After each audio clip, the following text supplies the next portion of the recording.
Hello বন্ধুরা, আমি আজকে আবারও আরেকটা লাঞ্চ থালি ভিডিও নিয়ে এসেছি।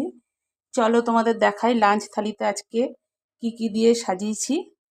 দেখো, এদিকে ধনেপাতা বাটা, ধনেপাতা পেস্ট করে কড়াইতে নেড়েছি। আর এদিকে দেখো তোমার শিম আলু পেঁপে সেদ্ধ, এদিকে শিম আলু দিয়ে তোমার সর্ষে পোস্ত দিয়ে তরকারি করেছি। আর এদিকে ভোলা মাছের ঝাল করেছি সর্ষে পোস্ত দিয়ে। আর এদিকে চাটনিটা যেহেতু থালিতে রাখার জায়গা নেই ওই জন্য নিচে রেখেছি। এদিকে কামরাঙ্গা আর লেবু দিয়ে যে কালকে চাটনি করেছিলাম সেটা রয়েছে, সেটা নিয়েছি। আমার আজকের লাঞ্চ থালিটা তোমাদের যদি ভালো লাগে তাহলে একটা লাইক কমেন্ট শেয়ার করে দিও। আর ফেসবুক পেজ থেকে দেখলে পেজটিকে ফলো করে দিও, ইউটিউব থেকে দেখলে চ্যানেলটিকে সাবস্ক্রাইব করে পাশে থাকা বেল আইকনটি প্রেস করে দিও। তোমাদের তো সবার মনে হয় লাঞ্চ হয়ে গেছে, আমার এখনও হয়নি। চলো আমি লাঞ্চটা করে নিই। আজ তাহলে রাখি, কাল আবার নতুন কোনো ভিডিও নিয়ে আবার হাজির হব।